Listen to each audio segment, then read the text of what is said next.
Friend, modern history की class चल रही है। बंगाल। मुगलकालीन प्रांतों में बंगाल सबसे धनी प्रांत था। अपनी समृद्धि और राजधानी दिल्ली से दूरी के कारण यहाँ के शासक प्रायः केंद्रीय सत्ता के विरुद्ध विद्रोह करते रहते थे।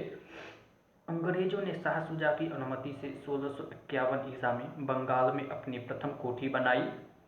उसी वर्ष मुगल राजवंश की एक स्त्री की डॉक्टर बॉटन द्वारा चिकित्सा करने पर उसने अंग्रेजों को 3000 रुपये वार्षिक कर के बदले में बंगाल, बिहार तथा उड़ीसा से मुक्त व्यापार की अनुमति दे दी। 1717 ईसा में मुगल सम्राट फर्रुखसियर ने 3000 रुपये वार्षिक कर के बदले में अंग्रेजों को व्यापारिक छूट प्रदान की। बंगाल राज्य के प्रमुख शासक मुर्शीद कुली खां 1717 से 27 ईसा। औरंगजेब की मृत्यु के बाद बंगाल मुर्शीद कुली खां के नेतृत्व में पूर्ण स्वतंत्र हो गया। 1701 ईसा में मुर्शीद को औरंगजेब ने बंगाल का सूबेदार नियुक्त किया था, किंतु वह वास्तविक शासक 1700 ईसा से ही था जब उसे दीवान बनाया गया था। वह अपनी राजधानी ढाका से मुर्शिदाबाद ले गया। उसने जागीर भूमि के काफ़ी बड़े हिस्से को खालसा में परिवर्तित कर दिया तथा कर कृषि प्रथा की शुरुआत की। मुर्शीद कुली खां स्वतंत्र होने के बाद भी मुगल सम्राट के प्रति निष्ठा जताते हुए उन्हें वार्षिक कर और नजराने भेंट में देता रहता था, क्योंकि वह मुगलों का विश्वास अपने ऊपर बनाए रखना चाहता था। मुर्शीद को बंगाल में नई जमींदारी पर आधारित कुलीन वर्ग का जनक माना जाता है। मुर्शीद कुली खां की मृत्यु के बाद शुजा-उद-दौला 1727 से 39 ईसा बंगाल का अगला नवाब बना। शुजा-उद-दौला मुर्शीद कुली खां का दामाद था। इसने अलीवर्दी खां को बिहार का नायब सूबेदार बनाया। 1739 ईसा में शुजा-उद्दीन का पुत्र सरफराज खां नवाब बना, किंतु अलीवर्दी खां ने गिरिया नामक स्थान पर उसकी हत्या कर दी। वह एक अयोग्य शासक था। अलीवर्दी खां 1740 से 56 ईसा। अलीवर्दी खां बंगाल का अंतिम शक्तिशाली नवाब सिद्ध हुआ। 8 वर्ष तक लगातार बंगाल में मराठा आक्रमणों को उस समय विराम मिला जब 1751 ईसा में अलीवर्दी खां ने मराठों से एक संधि कर ली। अलीवर्दी खां ने अपने शासनकाल में भूमि सुधारों के अलावा व्यापार को भी प्रोत्साहित किया। उसने अंग्रेजी और फ्रेंच कंपनी की गतिविधियों को नियंत्रित करते हुए कलकत्ता और चंद्रनगर की किलेबंदी के सुदृढ़ीकरण का विरोध किया। 1756 ईसा में जलशोथ की बीमारी से अलीवर्दी खां की मृत्यु हो गई।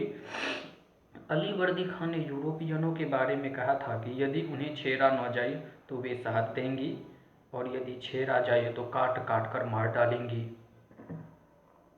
सिराजुद्दौला 1756 से 57 ईसा। अलीवर्दी खां की मृत्यु के बाद उसका नाती सिराजुद्दौला बंगाल का नवाब बना। उसके प्रमुख शत्रुओं में उसका चचेरा भाई शौकत जंग, मौसी घसीटी बेगम तथा सेनापति मीर जाफर थे। सिराजुद्दौला ने घसीटी बेगम की सारी संपत्ति जब्त कर ली तथा मीर जाफर को अपदस्थ कर मीर मदन को सर्वोच्च सेनापति नियुक्त किया। अक्टूबर 1956 में मनिहारी के युद्ध में उसने शौकत जंग को भी मार डाला। सिराजुद्दौला एवं अंग्रेजों के बीच संबंध कटुतापूर्ण थे, जिसका प्रमुख कारण नवाब को कंपनी द्वारा कासिम बाजार फैक्ट्री के निरीक्षण की अनुमति नहीं देना था। नवाब की अनुमति के बिना फोर्ट विलियम की किलेबंदी को सुदृढ़ करना तथा कंपनी द्वारा दस्तक फ्री पास का दुरुपयोग करना भी सम्मिलित था। सिराजुद्दौला ने मई 1756 ईसा में कासिम बाजार पर आक्रमण कर उस पर कब्जा कर लिया। कलकत्ता पर अधिकार 15 जून 1756 करने हेतु नवाब ने स्वयं आक्रमण का नेतृत्व किया। इस आक्रमण के बाद कलकत्ता के गवर्नर ड्रेक को भागकर ज्वारग्रस्त फुल्टा द्वीप में शरण लेनी पड़ी तथा हॉलवेल ने अपने कुछ सहयोगियों के साथ नवाब के समक्ष आत्मसमर्पण कर दिया। सिराजुद्दौला के समय में हुई प्रमुख घटनाएं: ब्लैक होल घटना। फोर्ट विलियम के पतन के बाद सिराज ने कुछ लोगों को बंदी बना लिया था। इस घटना को काल कोठरी त्रासदी, ब्लैक होल ट्रेजेडी के नाम से जाना जाता है। अंग्रेज हॉलवेल के अनुसार 20 जून 1756 की रात को 146 अंग्रेज कैदी एक छोटे कमरे में बंद कर दिए गए।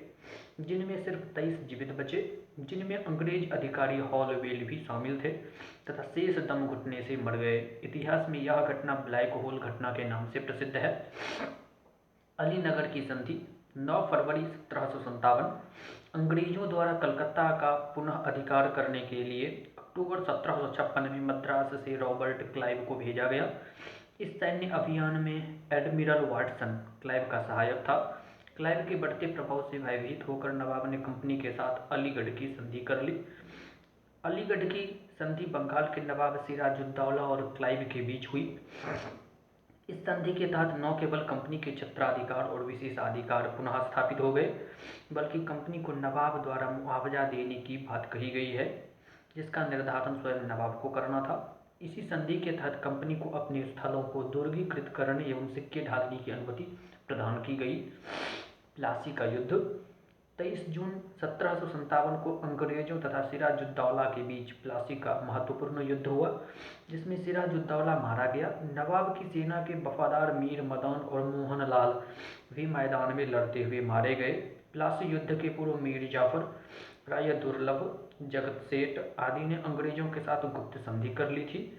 युद्ध के दौरान इन्होंने नवाब को धोखा दिया। प्लासी की सफलता के बाद अंग्रेजों ने मीर जाफर को बंगाल का नवाब बना दिया। 1757 से 60 ईसा तक मीर जाफर ने नाम मात्र का शासन किया तथा अगली सत्ता क्लाइव के हाथों में रही। बंगाल की नवाबी प्राप्त करने के उपलक्ष्य में मीर जाफर ने कंपनी को 24 परगना की जमींदारी पुरस्कार के रूप में दी। तत्कालीन मुगल बादशाह आलमगीर द्वितीय से क्लाइव को उमरा की उपाधि प्रदान करवाई। अंग्रेजी सरकार के खर्च में प्रतिदिन हो रही अत्यधिक वृद्धि और उसे वहन न कर पाने के कारण मीर जाफर ने पद त्यागने का फैसला किया।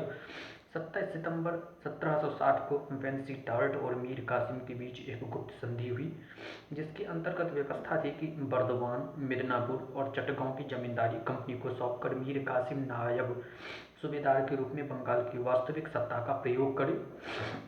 मीर कासिम अक्टूबर 1760 में मीर जाफर ने अपने दामाद मीर कासिम के पक्ष में पद त्याग दिया।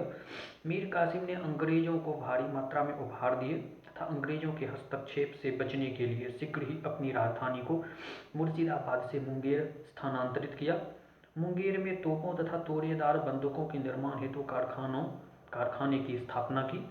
उसने अपनी सेना के आधुनिकीकरण हेतु एक जर्मन अधिकारी वाल्टर रीनहार्ड को नियुक्त किया, जो सुमरू के नाम से प्रसिद्ध था।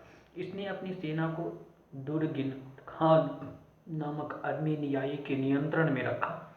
मीर कासिम ने आंतरिक व्यापार पर सभी प्रकार के शुल्कों की वसूली बंद करवा दी, जिसका लाभ भारतीयों को मिलने लगा। कंपनी ने नवाब के इस निर्णय का विरोध किया, जिससे संघर्ष की शुरुआत हो गई।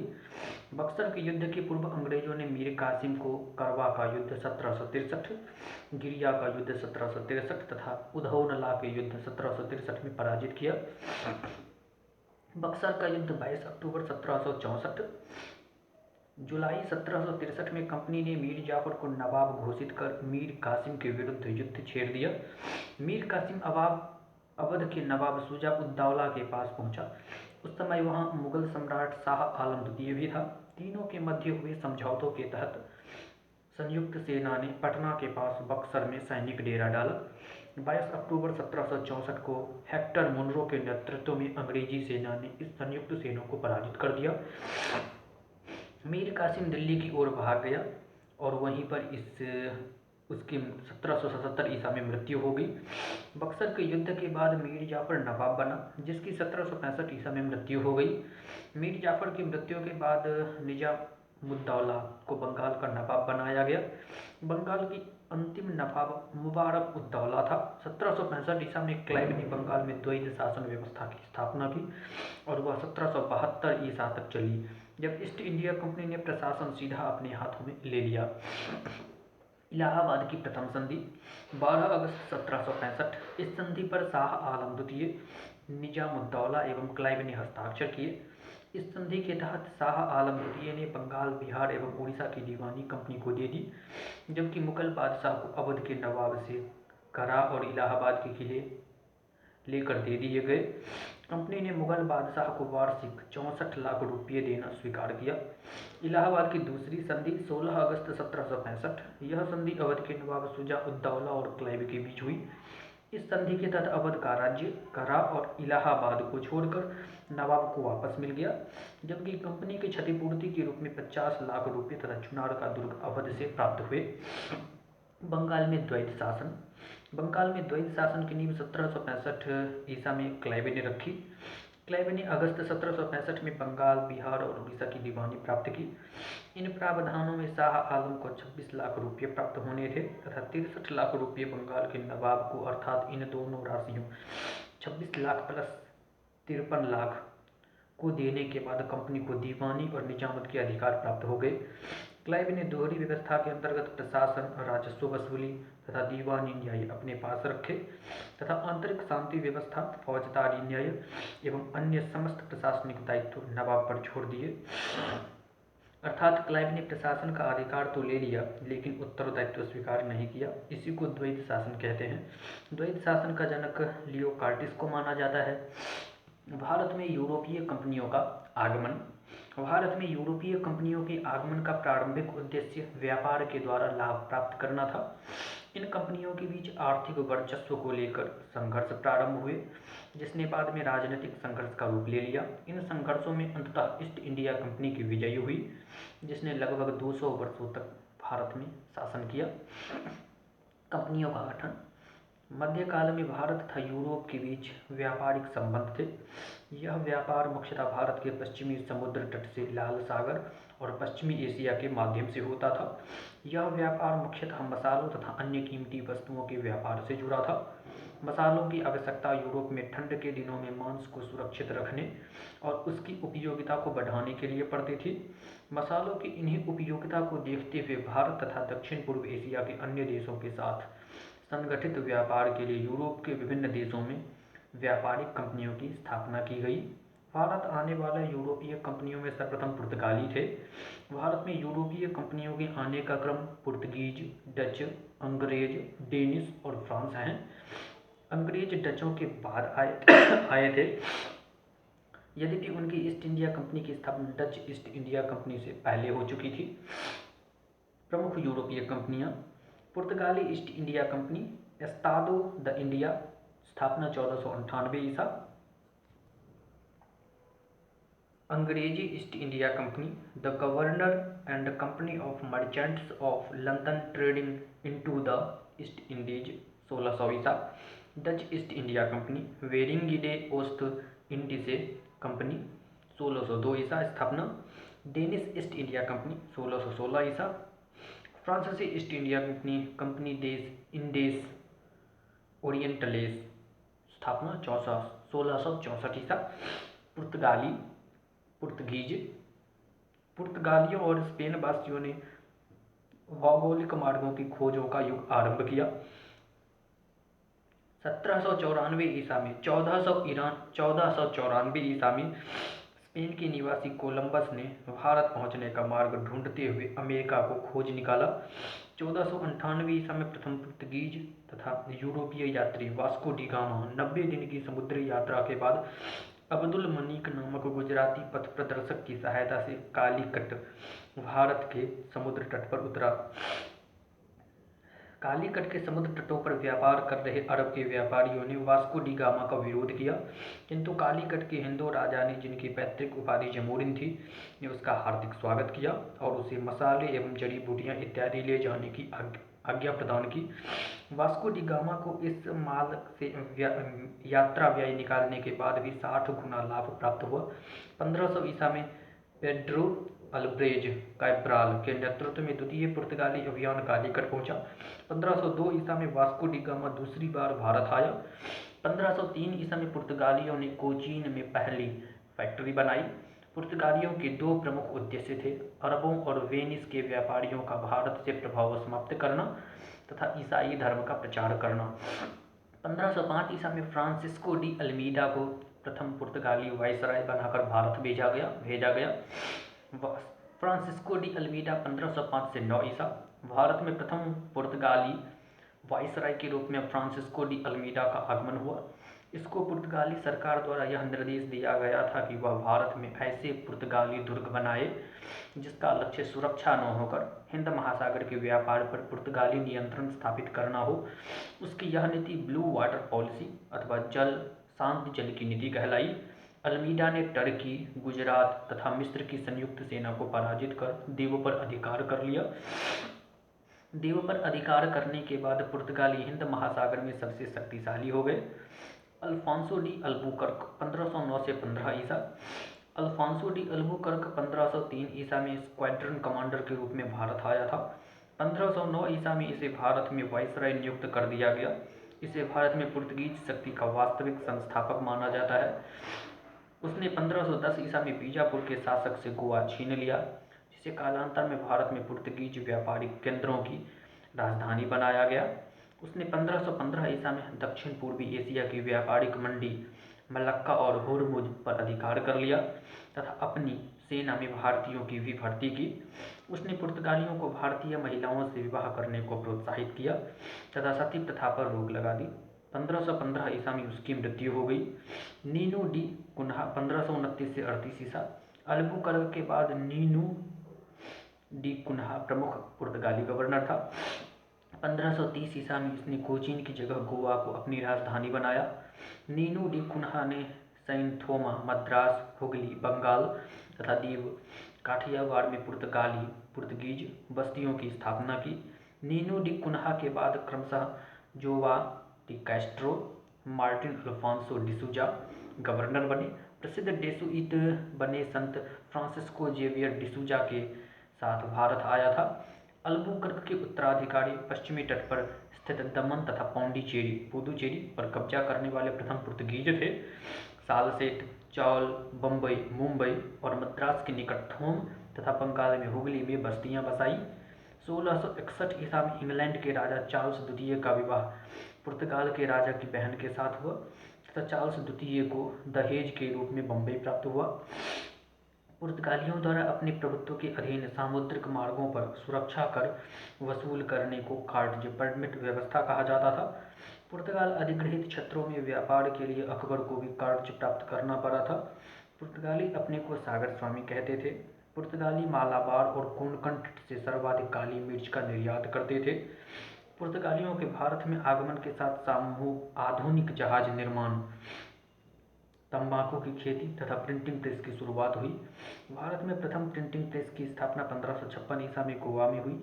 गोथिक स्थापत्य कला की स्थापत्य भी पुर्तगाल की ही देन है। पुर्तगालियों का पतन। पुर्तगीज वाइसरायों पर पुर्तगाली राजा का अधिक नियंत्रण, उनकी भारतीय जनता के प्रति धार्मिक और सहिष्णुता की भावना, अन्य यूरोपीय व्यापारियों कंपनियों से प्रतिस्पर्धा, नए उपनिवेश ब्राजील की खोज के पश्चात पुर्तगालियों की मुख्य रुचि का क्षेत्र ब्राजील हो जाना, गुप्त रूप से व्यापार करना तथा डकैती और लूट मार को अपनी नीति का हिस्सा बनाना।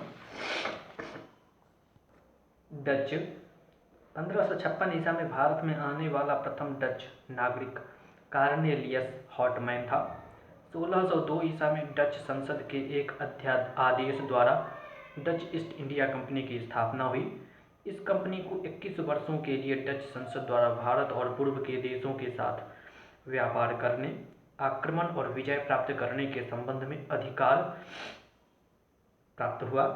1605 ईसा में डचों ने पुर्तगीजों से अम्बायना ले लिया तथा धीरे धीरे मसाला द्वीप पुंज इंडोनेशिया में उन्हीं को हराकर अपना प्रभाव स्थापित कर लिया।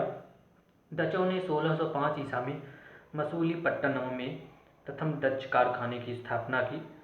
उन्होंने जकार्ता जीतकर 1619 ईसा में इसके खंडहरों पर बैटविया नामक नगर बसाया। भारत में डच फैक्ट्रियों की सबसे बड़ी विशेषता यह थी कि पुलिकट स्थित गैल्ड्रिया दुर्ग के अतिरिक्त सभी डच बस्तियों में कोई भी किलेबंदी नहीं थी। 1641 ईसा में डचों ने मलक्का और 1658 ईसा में सिलोन पर कब्जा कर लिया। व्यापारिक नीति। 17वीं शताब्दी में पूर्व की महत्वपूर्ण व्यापारिक शक्ति के रूप में डचों ने पुर्तगालियों को विस्थापित किया।